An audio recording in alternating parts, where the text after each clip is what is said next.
Good afternoon, good day, good evening, good morning, everyone. Thank you so much for joining the Foundation for Peripheral Neuropathy's first ever summer education series. We're so grateful to have your time and attention for the next hour as we dive into today's session, Holistic Treatment Options for Peripheral Neuropathy. Here at FPN, we're dedicated to improving the lives of those affected by peripheral neuropathy through awareness, education, advocacy, and research to advance the discovery of new therapies and cures. Your participation today helps demystify what it means to have neuropathic pain and makes our patient community more aware of and engaged with their diagnosis. My name is April Hubert, and I am proud to serve as webinar moderator and Director of Development here at the Foundation. It is my honor to represent the premier resource for information, research, and advocacy surrounding the individual and collective experience with PN. Thank you for tuning in to our summer web series, session 2 of 6. Before we begin today, I have 3 reminders for you. 1, yes, this session is being recorded. It will be emailed to you after the program and posted on our website in the coming days. The slide deck will also be available to you. Number 2, for those participating in the live session today, we will have a Q&A towards the end of our time together. Be sure to use the questions box to submit your question, and we'll try to get to as many as possible. There are quite a few that come in, so please be patient. Also, please submit questions about today's topic and refrain from sharing personal medical information. And number 3, if you are having audio issues, you can dial in by phone using the instructions sent to your email. Remember, this session is being recorded and you can view it at a later date as well. Now I'm pleased to introduce our guest speakers for today. Dr. Lori Walsh is a pediatrician and integrative medicine expert at Advocate Healthcare in Illinois. She provides integrative medicine consultations for patients of all ages at the Center for Health and Integrative Medicine and oversees the integrative medicine team's clinical care. Dr. Walsh also supports regenerative agriculture, health equity, and environmental sustainability through her work at the Smart Farm. Additionally, she works at the Healthy Active Living Clinic, helping children with elevated BMI through lifestyle and integrative strategies. She earned her medical degree from Northwestern University and completed her fellowship at the Andrew Weil Center for Integrative Medicine at the University of Arizona. Also joining us is Jason Cox. Jason is a board-certified acupuncturist and herbalist and received his degree in East Asian medicine from the Pacific College of Oriental Medicine in Chicago, Illinois, and San Diego, California.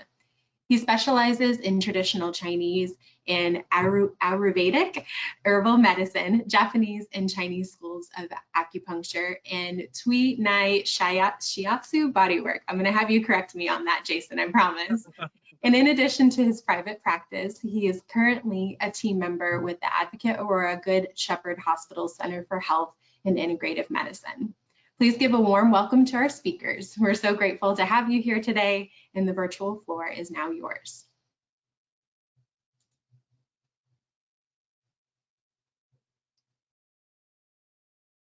Thank you, April. So I would like to introduce to everybody the idea of what is integrative medicine. And we put this together to try to explain this to physicians as well as patients as they come in and find us.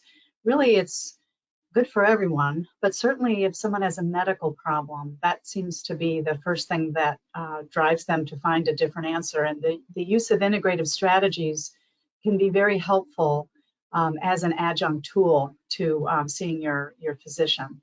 But you can see there's a wide range of areas that we are able to cover.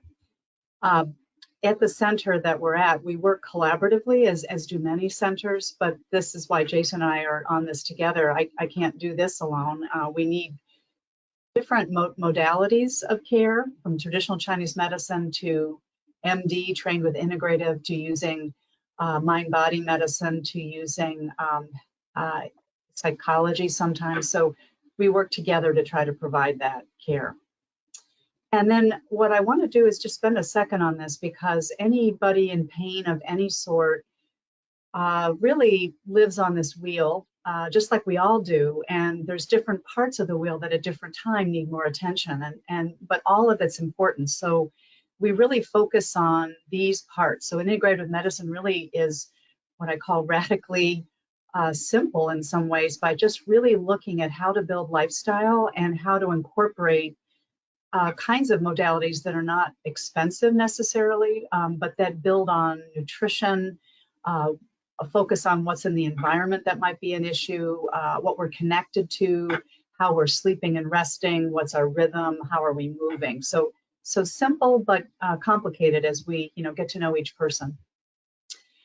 And then this idea that in integrative medicine, we really look to see what supports health rather than what's focusing on disease, which can be that way when you're in a healthcare system, which it needs to be in some ways. That's how physicians know how to think through a process. But when we're looking at a total person, the idea of how to bring them to well-being is a much broader and richer way to look at things.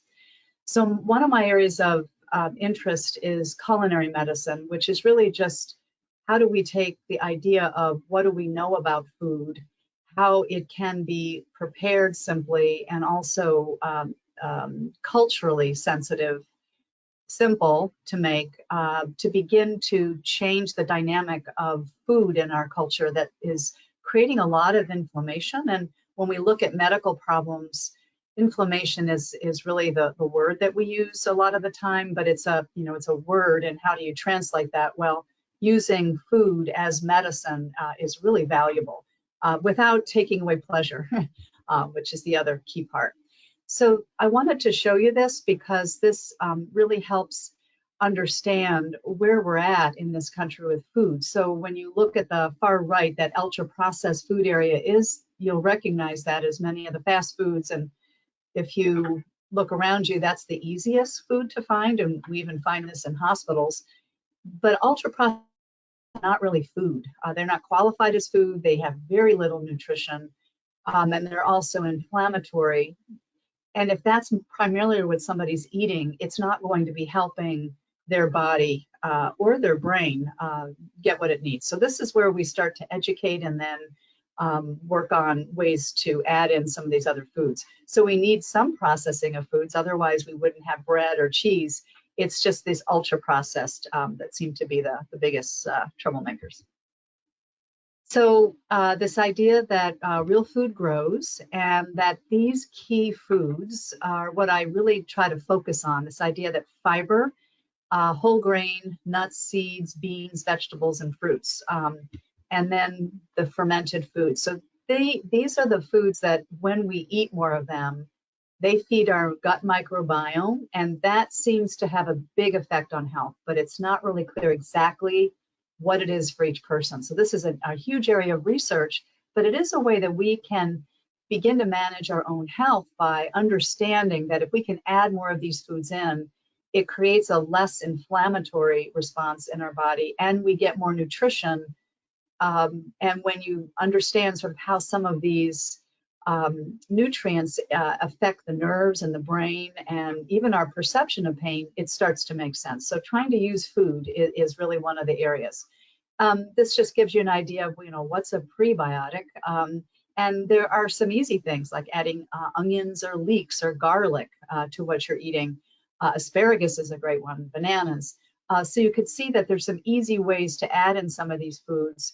But also the other area I like to add in are fermented foods, which these are really a broad range of microbiome, and your body knows what to do with them, and if you're eating them a little bit each day. So this is an area that we focus on with people when they come in, how to add these in. So when we look at the idea of peripheral neuropathy from an integrative standpoint, really you need a team approach, and that's what's so nice about this organization is that it's really high quality experts coming in to tell everyone about what they know, what's going on and what can be used for treatment. And then we're at the place where how do we begin to help people feel better, because some of the things that are done maybe are not doing that. So this is where integrative strategies can be an adjunct to everything else somebody's doing. So when we look at the research, some of the supplements that can be helpful, You'll see on the left there, I've listed them. And what we would do with somebody who comes in, we would explore this. You know, we don't often start everybody on everything, but look at what they're eating and then say, hey, you know, this would be a reasonable thing to try as a starting point. Always trying to use food first, but sometimes supplements are really necessary. Now, the botanicals are really a wonderful area to explore, and Jason will talk to you about how in traditional Chinese medicine these are also used. And we're not trained as MDs to use botanicals, unfortunately. We do get that training in integrative medicine, and it's an area that I really enjoy learning more and using. So these patches can be helpful. Capsaicin, which is you know, hot pepper, evening primrose oil, rhodiola, which was the herb of the Vikings. It gives a sense of energy. Berberine, and then lion's mane. So I'm going to talk a little bit about lion's mane as just an example, but you could see how there are some botanicals we can add in. We always look at mind-body, and I will talk to you a little bit about that piece at the end, this whole process of how do we look to help people with some of the emotional parts of pain as well. So from the mushroom standpoint, these are the lion's mane is the one I'm going to talk about today. So you can see under the category of nerve support, it's in there. And it has some research on it showing it can help with nerve pain. But you can also see that when I sort of click on these areas that affect blood sugar, affect the liver, that affect the microbiome, there's several that fall in that category, and lion's mane is in that category as well. So with lion's mane, the way we use it is we use it medicinally. You can buy it and eat it at farmers markets, or you can take it as a pill. Very, very effective, simple ways to manage pain. So that's just one example.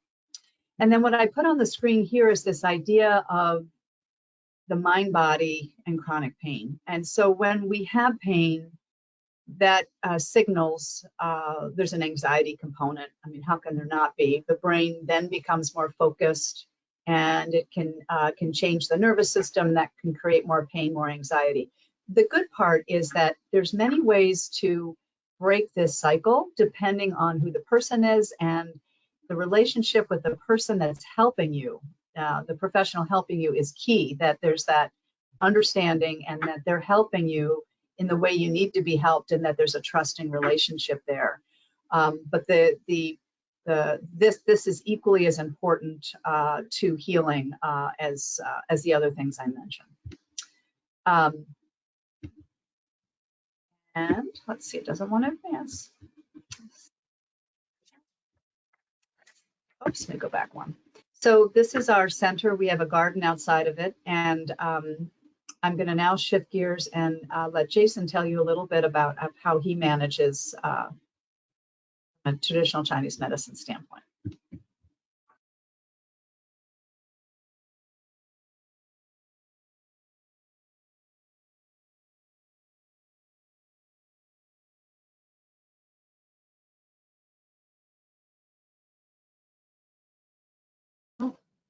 Let me double check the audio on there. Jason, can you connect with us? Can you hear us?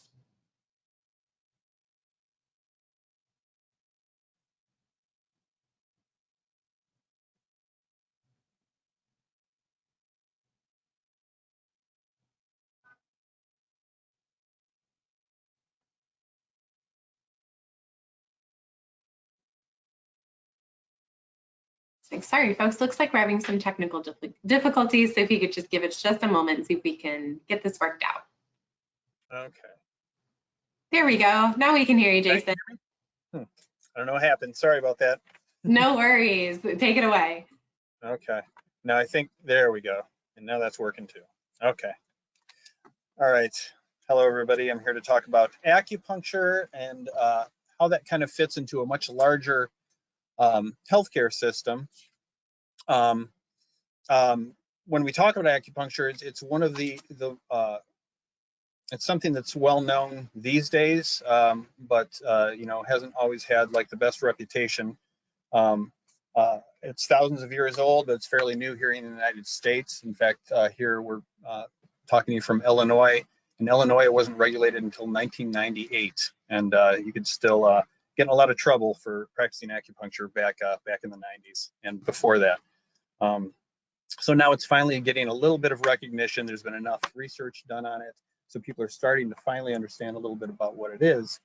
But acupuncture is still a very small part of a much larger medical system when we talk about like holistic or like East Asian medicine.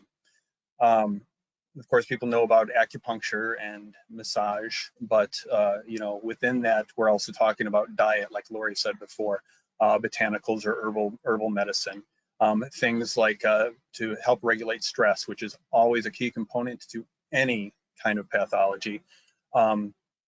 You know, that's doing things like Tai Chi and Qigong, yoga, you know, and just a lot of different lifestyle adjustments that sometimes have to be made when people start running into problems. So it can be fairly extensive. Acupuncture was never meant to be a standalone treatment. In fact, in China, it's pretty much one of the last resorts. Generally, whenever you go in, they'll do their diagnostics, they'll figure out what they're going to do, but then they're going to look at what they can tell you, you know, to go buy at the grocery store, what kind of herbal medicine you should start taking, and see how you progress through that. And if that doesn't work, then sometimes they'll go to acupuncture.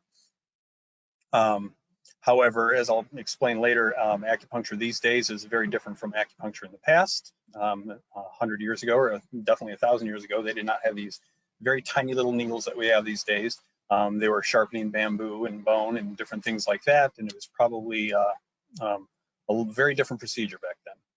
So definitely in China, they probably have a longer history with it, and they think of it a little bit differently. I had a friend who lived in Hong Kong for 12 years, and she just thought it'd be really amazing to get acupuncture while she was living in China. And in 12 years, she couldn't find anybody to give her an acupuncture treatment. They would feel her pulse, they would look at her tongue and tell her, nope, not for you. They'd give her, you know, a list to go buy at the grocery store and some herbs. And in 12 years, she wasn't able to get acupuncture until she came here to the United States, and I gave her some. So that's how it works here in the United States. If you want to pay for an acupuncture treatment, you can get one. So anyway, how does acupuncture work? Well, if you go ahead and look at the slide, it's based on the concept that energy or chi flows through and around the body along meridians. Now, what does that mean? Obviously, we have imaging these days. We kind of understand that a lot of these meridians that we're talking about correspond really well to our fascial system, our nervous system, our circulatory system. Chi is energy. It is hormones. It is electricity. It is all the things that gives us animation. So basically what we do is we look at the whole idea of the body as a whole and all these systems and where you're going to have blockages, because it's believed that illness occurs when something blocks or disrupts that balance of chi. And that blockage could be something like physical tension from a physical standpoint. It could be tension in the muscle. It could be something due to trauma, scar tissue. We're really big on the importance of scar tissue in acupuncture and what that can actually do to these subtle little energies that we're working with, you know, and how that can disrupt that. Acupuncture is a way to unblock or influence chi to achieve balance and harmony. A lot of pathology in Chinese medicine is based on the idea that our internal organs are the actual things that are doing all of our feeling and thinking for us. The brain has very little function in Chinese medicine. It's all of the different organs that are doing our feeling, our thinking. They're sending that up to the brain, and the brain is like sending out the signal of what it needs to do. So a lot of pathology is thought that there's an imbalance in these different systems, and that's why it can sometimes get a little complicated, especially working with adults who've had a lifetime of maybe not very good habits, to figure out what those systems are that could be imbalanced and where that tension lies. You know, and then of course we're all about, you know, with mind-body, with a mind-body connection. The whole idea is focus. Where the mind goes, the body will follow. So go ahead and there we go. So in Chinese medicine, there are 12 main meridians. Now this has changed throughout. I'm not going to go into the history of acupuncture in Chinese medicine, but this has changed a lot throughout the history. There used to be fewer meridians. They added some on. In some systems, they had even more. They took some away. There's 365 points on the meridians.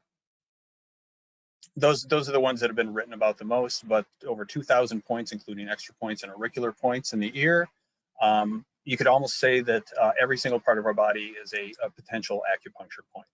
Now, does that mean that you can just stick a needle anywhere and you're going to have the same effect if I stick it here on my upper arm as compared to sticking it in my ear?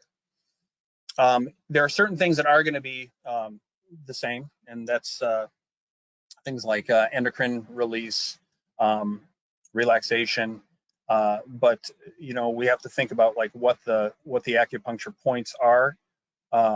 Acupuncture points can be almost anything that kind of that the practitioner finds that he thinks could have an effect. It could be a trigger point, a knot in the muscle that we need to go and release to release some of that trauma. It could be a depression somewhere along that channel. A lot of times just denser material in the fascia that has a higher electromagnetic density, so that you're sticking a little metallic needle in there, a little stainless steel needle in there, and sometimes you can get a nice little shock going down the system or down the meridian, which is not a horrible thing. It means that stuff's working.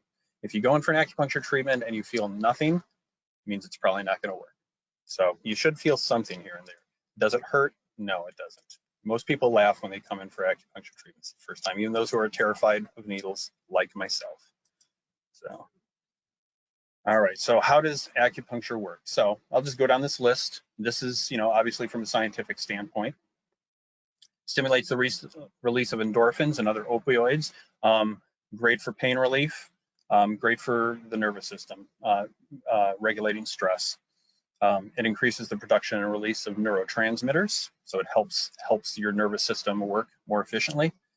Blocks pain signals to the brain. It increases the blood flow. It can decrease inflammation, and it stimulates the body's innate healing abilities. That's pretty much comes down to exactly what we're trying to do.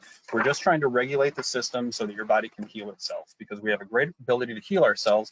It just sometimes we're fighting a little bit of an uphill battle. Our bodies get overwhelmed, and we're here to kind of like level that playing field a little bit. And somehow these little needles inserted into the skin are able to do that. So here's a little chart that's specific to peripheral neuropathy. I won't go through and explain what any of this stuff, even if I could, but as you can see there, when one has peripheral neuropathy, diabetic neuropathy, there are going to be certain markers that are upregulated due to that, and you can see that with an acupuncture treatment, acupuncture can downregulate those same markers. So it definitely does have an effect, and that's been proven.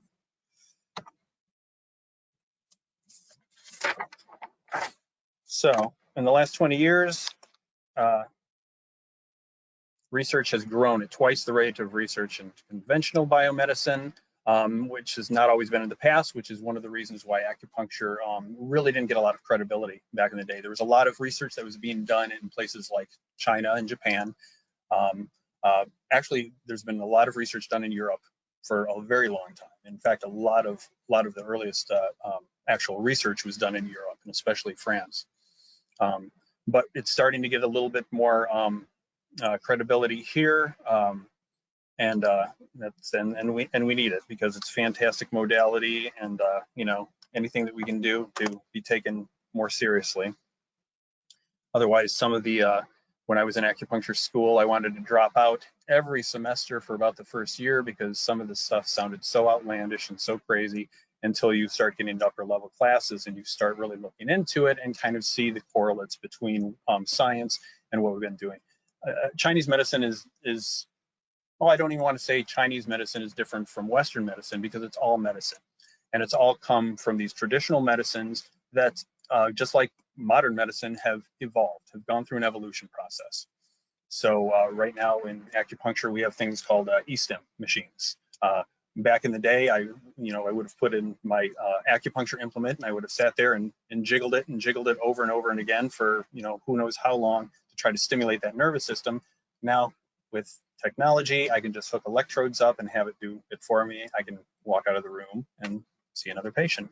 So we definitely have gone through evolution in technology here in Chinese medicine, well, but also thought, and integrative medicine is just the next step of what we're trying to go to and see how we can collaborate and put these two together. Over the last 20 years, there have been over 13,000 studies conducted in 60 countries. Nice.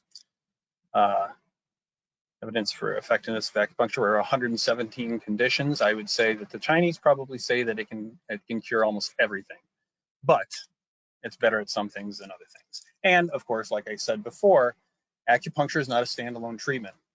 It comes along with the other things that Lori and I mentioned before, with diet, herbal medicine, different stress relievers, and different lifestyle changes. So we never really, we can judge an acupuncture treatment on its own merits, and I do. I have some people come in who are very against changing their diets, who are against doing any kind of herbal medicine. They still see fantastic results from acupuncture. The problem that we run into here in the United States is we have a very different healthcare system than they have in other countries that have been practicing for longer.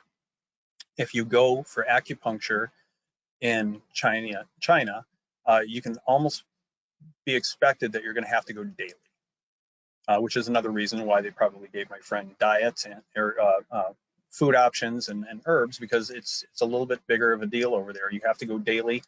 And the whole idea is that, for anything working with the nervous system to take, the repetition is very important. If you're trying to learn a new dance, if you just practice once in a great while, you're probably never going to learn that dance. You do it over and over and over again over a shorter period of time, it's going to stick better. So, and that's the whole idea behind the stimulation that we're doing with acupuncture.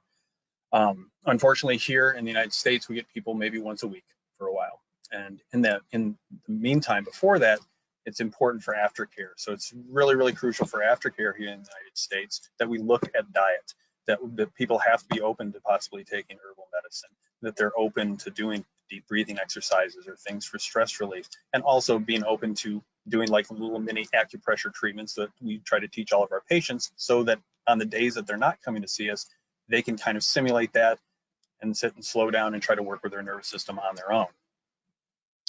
World Health Organization recommends acupuncture for over 100 conditions. Here's some outcomes. Just let you read through that. What does acupuncture offer? Well, so if anybody can see this, the picture there, very thin needles. Like I said, not like that in the past. It was sharpened to bamboo, and and there was a little bit more bloodletting involved, I'm sure, back in the past too. But we have to look at the history of acupuncture, and acupuncture really began as massage work. Somebody said, "Oh, it hurts here. I rub here. It feels better." Well, that's great. So let's see how else we can stimulate it. So acupuncture is specifically a needle or a sharp implement to get that sharp stimulus, but we'll also go through with dull stimulus. We'll go through with heat or cold, different things to stimulate the area to kind of exercise the nervous system. Acupuncture is non-invasive. I don't know about that. We're sticking needles in the skin. It's minimally invasive. At the most, you might get a tiny little bruise here and there. But even people I have come to see me who are on blood thinners generally don't even get that. So it's very, very not many side effects with it. No side effects, especially no drug-related side effects with acupuncture. There are no medications in the needles. They're just little needles. Thousands of years of result. As we said before, a holistic approach. Very effective for all ages. Children respond very well to acupuncture.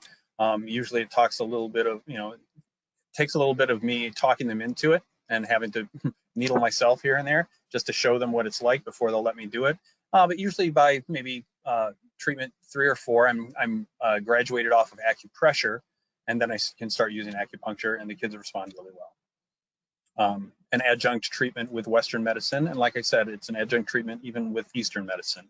It's never a standalone treatment, but can be if needed. It is Eastern medicine in general is preventative in nature. We can treat things acutely, obviously, but it's more about prevention. The thousands of years that people have been doing some of these traditional medicines, they've come up with some amazing diagnostics and being able to almost predict disease before we start seeing the symptoms. Here in Western medicine, we wait for symptoms to arrive most of the time, and then we start treating them at that point. But it's very important in holistic Asian medicine that you try to predict the disease before it actually happens, and we do that by getting a rough idea about everything going on in the body. Every single person is different, and I don't care how many people stand up, and they have 20 people stand up and say we have diabetes and we're suffering from neuropathy. We also want to look through and see other things that are going on with them, because it's those relationships between those organ systems that makes everybody unique. And so I wouldn't necessarily be giving the same herbs to all those 20 people. I wouldn't necessarily be doing the same acupuncture treatment on all those people. Sometimes it takes a lot of trial and error. So there's a lot of patience involved with when you decide that you're going to start practicing this kind of medicine. I tell everybody when they come in to start seeing me that it is not magic. It is very, very often you're not going to see huge results with one treatment. Occasionally, but not very often, especially with any kind of chronic illness. It's going to take a lot of time, and so people have to be patient. They have to be patient with and happy with baby steps.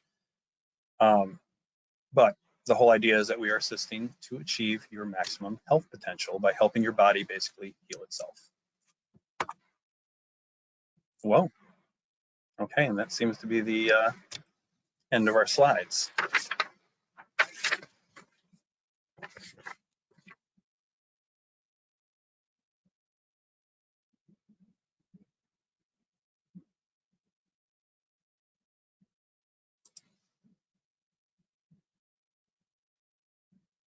Oh, here we go. Okay.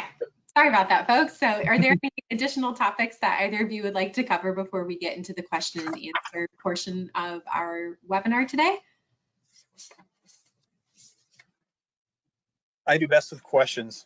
Okay, sounds good. I don't know, sometimes when I give presentations, I think, oh, you know what, I forgot that slide. So I always give an opportunity. So thank you both so much for your insight today. Let's get to some questions here. So obviously, the two of you can't be everywhere. So we have folks on our webinar that are from all over the country and world, quite frankly. So what would be your suggestions for kind of vetting a good acupuncturist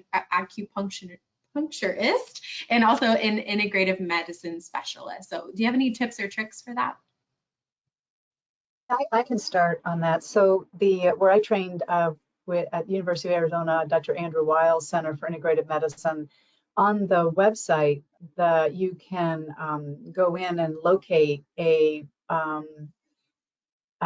fellowship-trained integrative medicine physician on that site. So that's what I recommend as a good starting point. There are certainly other MDs that have other training, but the one I know the best is this one. So that's how I would try to find a center. The other one is that a lot of the cities have Osher centers. So those are academic research centers. So at Northwestern, we have an Osher center here. There's some in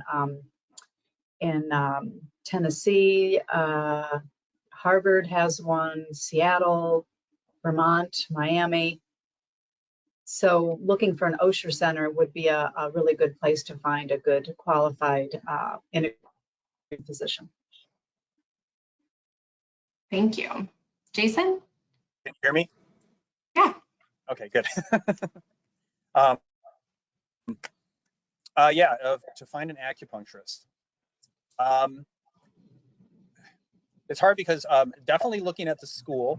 I think the school is important. However, there are a lot of schools these days. I mean, it used to be they were all in California or certain places, maybe up by New York. Now I think every state has probably a few schools. However, schools, even though they're regulated to a certain degree to have a certain thing within the curriculum, they can vary vary greatly. There's a lot of different ways of doing acupuncture.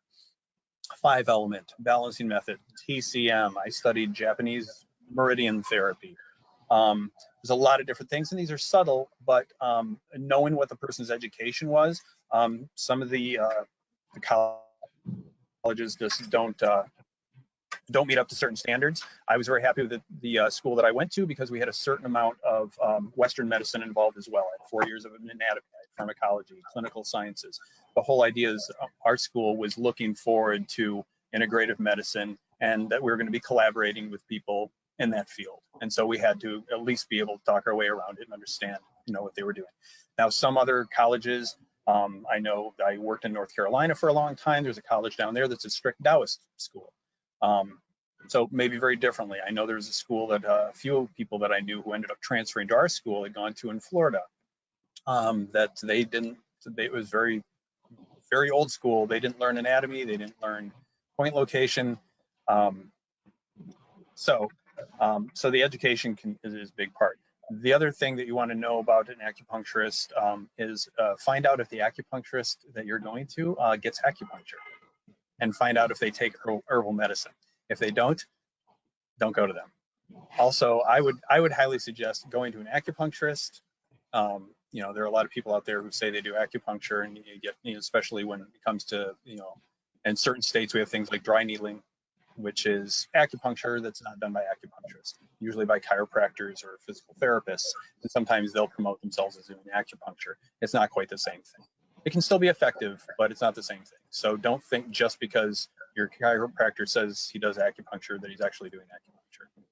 So you have to make sure that he actually went to a school and studied acupuncture and East Asian medicine. So. Yeah, kind of that mentality of practicing what you preach, right? And I think we're exactly looking for an acupuncturist who is specifically or practices in peripheral neuropathy. I think my general suggestion would be just to do your research with folks, just as finding a neurologist or finding a primary care physician that works for you.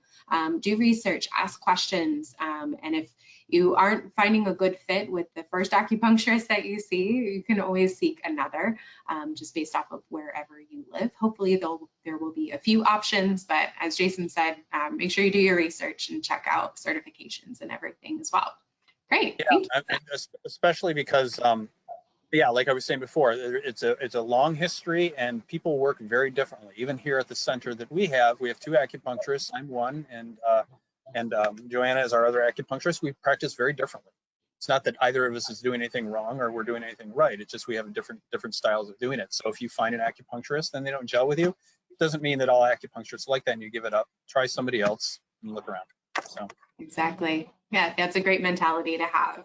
Okay, another question for you, Jason. So I have a question in here from Kathy, who is interested in if there's a specific acupuncture point that helps with drop foot as related to peripheral neuropathy. No, not necessarily. So a lot of times you'll hear about certain points having certain functions in the body, and it's really not as simple as that. When we learn different points, there are certain points that are very popular. There's, one down here on the leg called stomach 36, which is probably a great one for drop foot. There's a lot of really popular points, and you can look at the list of things they're supposedly cure, and it's huge. It can take up an entire page of all the things that doctors have used that for, and the problem resolved. But like I said, it's all about finding where the stagnation is, where people are having more tension. Obviously with drop foot, you know that there's nerve damage somewhere along the way, so it's trying to find out where we can stimulate the blood flow there, and to try to help that. So it's figuring out where the problem actually lies along the channel. So it's more about figuring out where it lies on the channel rather than just having a specific point you stick a needle in. No, that's great. No, thank you so much. Yeah, I think it's that kind of the whole body approach, right? Not just one specific area, but I'm sure there's some points that help more than others, but definitely speak to the professionals. That's for sure. Great. So a question for you, Lori. We have a question in here from Terry, who's asking about how to figure out what a good botanical product or a supplement can be. Since they aren't fully regulated by the FDA, or those can kind of get messy, what would be your recommendation for finding a good product? Yeah, that's a really good point, and that I think is what keeps a lot of my allopathic trained MDs from entering, because they're not sure how to do that. So part of what we learn is how to look up and find good products, but it isn't hard actually as a consumer either. So for instance, many physicians will be on like a platform that it should be where you're saving money as the consumer. We don't do it where we make money, but we do it so that people can get a hold of good supplements and find them easily. But one of those that's easy to find is Emerson Ecologic, which is just a great resource, or Vitacost.com. That's another one that is a clearinghouse for good products. And then there's a good, for $20 a year, if you join consumerlabs.org. It's a pretty interesting website where they research different products and give you a sense of which is the best cost. And it's not everything, but it's got enough in there that it's very helpful. So Consumer Labs, for $20 a year, it's a great resource. But it does take some doing. So for the botanicals, that I will use different things for different people. So sometimes I'll find things on the Emerson, which is the Alleviate or Full Script platform, or I use Gaia Herbs, Herbs for Kids. So there's lots of places I'll look because I know these are vetted places. In your community, if you have a really good health food store owned by an owner that you can look in the eye and they look like they know what they're doing, those would tend to be good resources. There's less and less of them, but the ones that are out there have been in business a long time and they know their products well.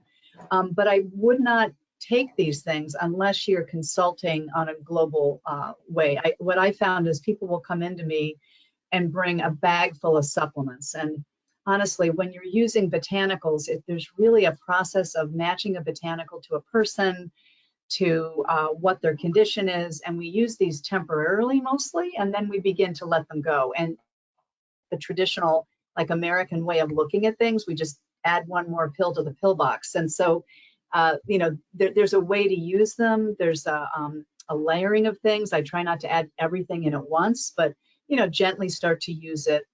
The other thing I like to do is use tea, because there's great organic tea brands out there. Easy to find, inexpensive, and they really can have a nice effect with little cost. And also, you can use them and don't have to be concerned about mostly what people are taking medication wise. So you could see there's that little bit of it, but hopefully I've given you some ideas of where you can look to find a good supplement. I would not buy on Amazon right now. There's too much unknown right now with that. Absolutely. And as always speak with your medical professional team before starting a new supplement, just to make sure that it's not influencing any other medications that you might be on. But kind of that same mentality that we've been sharing of just do your research, and there's a lot of options out there. Okay, so still kind of staying in the same vein of nutrition. So if someone does not have diabetic neuropathy, but they're still experiencing neuropathic pain, does sugar still affect the symptoms? What's your take on that? Yes, the answer is yes. Now, what it doesn't mean is sugar in a plum or an orange, and this is really where the whole sugar thing, because there's so much sugar in foods that's hidden. That's one of the things we do is we review label reading, because it's gotten very clever the way that labels are done now. They're so beautiful and distracting, and they use language even adding herbal tonic, but then you look at the back of it and it has 30 grams of sugar. So like there's just a couple things to pay attention to. So looking at added sugar on a label, I want to stay within the 25-gram range a day. So if you see like an iced tea that has 60 grams, then it's pretty clear that's got sugar that's not the kind that we need. Look at your tomato sauce. A lot of tomato sauce has sugar. So starting to, this idea of can we just eat more plainly or more simply tends to be, more effective. But yes, sugar does have an effect on, because most we're in a culture now where it's in everything. If it wasn't in everything, it doesn't mean we can't enjoy a ice cream cone or anything like that. It's in everything. So really trying to look at and understand where that might be coming in for you. Perfect. Okay, wonderful. So I have a question. I'm kind of combining a couple here for both of you. So from Randy and Dieter, really asking about all of the different types of approaches to peripheral neuropathy, and understanding that there are all sorts of different diagnoses of neuropathic pain. Have you found kind of a synergy between one specific approach with a specific type of neuropathy, or does it just kind of vary? Like maybe give some anecdotal stories potentially of folks that have had a specific type of diagnosis, and then maybe what treatment has worked well for them. Well, Jason, I can think of a case we shared, and then I'll let you go and take it from there because you're really at the bedside. But we had a gentleman who had peripheral neuropathy and ankle pain. He had it from diabetes, and he literally walking much. He's also overweight. Like we were trying to figure out where to start, but he couldn't walk, and he was in a lot of discomfort. He also had been in Vietnam and was having recurring nightmares, could not sleep. So this was really an integrative case of how do we begin to support him. So one of the things that I did with him, because I'm taking in a lot of information and thinking, what can I do right now? And I said, well, why don't you try at night? This might help your sleep as well, is to soak your feet in Epsom salt, which is magnesium, right? You have to be a little careful sometimes with oral magnesium if somebody has diabetes and issues with their kidney. So I said, well, why don't we try that? So he started doing that, but then he went to see the acupuncturist, which I think he saw your colleague, Jason. But I saw him back, I think a month or two later, and he looks like a different person. He's walking. And it started to change the whole dynamic of what he felt he had some control over. He started to then meet more regularly with a sleep therapist that he had been meeting with. So you could see how it just started to snowball. So that was one case that I recall very well. Jason, I'm going to let you really talk about this though, because this is really your wheelhouse. Yeah, so different types of neuropathy. I see probably less diabetes-related neuropathy than I do chemotherapy neuropathy. And that's primarily what I see, which that one is difficult because a lot of times there's been such severe nerve damage. It's not like stuff can't come back, but it just takes a while. So you don't see huge leaps and bounds with acupuncture on its own. You do see a lot of relief. And I have people who come in on a fairly regular basis for maintenance and definitely notice a difference if they don't come in for their acupuncture treatments.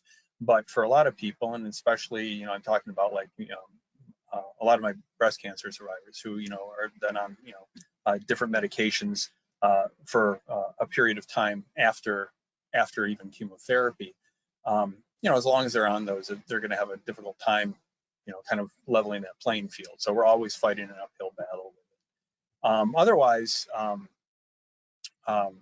most of the neuropathy that I've seen has responded fairly well, but like I said, it's leaps and bounds. It's starting off a little bit. Generally, if it's numbness and tingling they're getting, as soon as they come in and start saying, oh, I'm starting to get these weird sharp pains that will go through my foot. I said, okay, well I know it doesn't sound fun, but that's actually a good sign that there's some change happening. But hopefully what we've done, within a few treatments is start looking at their diet, start looking at any kind of herbal medicine that we can give them that's going to speed up that process, and especially just for kind of looking at their progress and what they're seeing, because a lot of times what we do, especially or what I do, is when people come in, I tell them in their first treatment, I'm not doing anything. I'm kind of guiding this a little bit to kind of get, to push you off and let you go, but your body is the one that's healing. And so as soon as you put that power back in the person and they don't feel like they're powerless, they're in the system, they've been told by all these doctors who are looking at them saying, this is what you have and I'm going to fix you. When I tell them you're going to fix yourself, but you have to be ready to do that. And as soon as they feel that power come back, it really can change their attitude. It can change, and hey, positive mental attitude will take you very, very far, So if you can get on top of that and start being excited about the fact that you're getting healthier, people have a lot better outcomes. Absolutely. Yeah, we definitely agree here at the Foundation for Peripheral Neuropathy that a well-informed patient is the best advocate for their own health, and also that sense of empowerment to, it seems cliche to say, but just like you mentioned, a positive attitude does go a very, very long way. And that's a huge part of overall health, mental, physical, and spiritual. Okay, so I have some questions coming in about recommended dosages for someone who might be starting supplements for the first time. So Lori, could you maybe give a little bit of explanation of kind of where to start? You've got sitting in the vitamin aisle at your local health food store after talking with your doctor, kind of where would you start there? Well, I think magnesium would be number one, right? And that one's pretty easy to start in the sense that most people are magnesium deficient, unless they have kidney disease, then you do have to think about magnesium. But in general, it's there's not enough in the soil, there's not enough in the food we're getting. So of the supplements, that's a really good one to start with. And if you take it at night, then that can help with sleep. It's in that it relaxes muscles. It's not a sedative. So there's different, and here's the complexity, right? There's different forms of magnesium. Some are great if you're on the constipated side, and some are if you're not, and some are a little bit better for headache. So, it's a matter of sort of figuring that out, but there are standard dosing ranges that'll be on the bottle for the age group. But sometimes we'll up doses for migraine headaches. We shift it a little bit. But in general, that's how we start thinking it through. So it's a pretty good one. I also think the omega-3s are excellent, but I really would recommend people try to get that through food if you can. It's much cheaper. It's more effective. Like the cardiologists, they've done a bunch of studies, and it just keeps coming into the salmon, eating the food versus the supplement. But we do see anybody whose omega-3 levels are higher has less anxiety, depression. So on the non-cardio part, even the supplements are helpful. So if you can have the wild sockeye salmon, which is not the farm raised, but the wild sockeye, because that's going to eat the omega-3 plants that are then going to go into the fish. And you can find it frozen, and it's not terribly expensive. And if you can have it once a week, if you do like sardines, they're a good non-mercury brand, or if you're going to have tuna, they keep it to one can a week. Other foods would be like flax, ground flaxseed, walnuts. So there's other foods that can boost your omega-3s, but I think that's where I would also focus. And then the other ones are really, those need a little explanation to decide, is CoQ10 the right one for you, or maybe N-acetylcysteine. None of these will cause any problem, but there are costs to things. And then there's also the pill, like people come in with the pill boxes. So trying to have that discussion of how much is enough, and have I worked on maybe making it easy for myself by adding it as a food. So I'm not always, put more pills in. That's super helpful, and that also answers some questions that were a bit further down of recommendations for the pill version versus the actual food. And as you were talking about the wild sockeye salmon, I'm thinking, sometimes you can even go straight to the source and eating more leafy greens and just having a lot of variety in your diet, something that I hear from a lot of patients in our PN community who are having better success at managing their symptoms as they're having a more plant-based diet, more variety in their foods, and working with their doctor on the supplemental side of their management of their pain. So thanks for sharing that. All right, got a question for you, Jason. So how do you feel about acupuncture patches? This question comes from Zaya, who lives in a rural area and does not have ready access to treatment. Any thoughts of the patches? Acupuncture patches, I'm not even familiar with those. Let me try that again. Can you all hear me? Yes, okay, perfect. All right, so Jason, how do you feel about the acupuncture patch treatment? So this question comes in from Zaya, who lives in a rural area and does not have readily access to treatment. No, I heard your question. I don't know what an acupuncture patch is. Oh, okay. I've never heard of them. All good. But I would say, yeah, I don't know. I'll have to research and see what an acupuncture patch is. If it's something that they're taking to put on to stimulate an acupuncture treatment on different points, you probably save your money and not get them. If you already know the points, you don't have to necessarily have anything specific that's stimulating that. You can take, your finger. You can take like any kind of implement that you can just, press onto a point and focus on and just kind of stimulate that area a little bit. So yeah, like I said, I'm not sure exactly what the patches are, but you can easily do acupressure treatments on yourself. Yeah, acupressure then would be what someone could do for themselves. Yeah. Absolutely. So, so maybe a little spin on that question then. For somebody who wouldn't have ready access to an acupuncturist, maybe they would be able to go once a month. Would that still be useful? Yeah, of course. And I know there are plenty of people that do that, or maybe sometimes it's cost effective if they don't have insurance coverage or something like that, because it can be expensive. So going in, hopefully they should have an acupuncturist that will sit them down then and kind of give them, an acupressure protocol that they can do and say, okay, once or twice a day, I want you to sit down. I want you to press on these points and stimulate them either with this, or you can stimulate with like a little tool. I'll sell patients little acupressure tools that they can kind of sit and stimulate, kind of pretend they're getting their acupuncture treatment, and doing that daily, because it's a trick for your nervous system. You're trying to get that nervous system used to what's going on, so that it's that repetition. So even if you can only go once a month, hopefully your acupuncturist will know that, and that they need to teach you some aftercare stuff you can do to continue that, to make it more effective, so that the once a month is going to still be good. Okay, wonderful. All right, so we've got about, let's do 30 seconds left, so maybe a quick little rapid fire question, but I did want to make a note real quick. There are a lot of questions that have come in about the affordability of these types of care. It does vary by state, by city, so just please do your research, talk with your insurance providers to see what is available to you. As stated in kind of the beginning of this presentation, unfortunately, a lot of these integrative medicine strategies aren't covered by traditional American healthcare, but please take a look at your options. If you think that this is a good fit for you, please do that.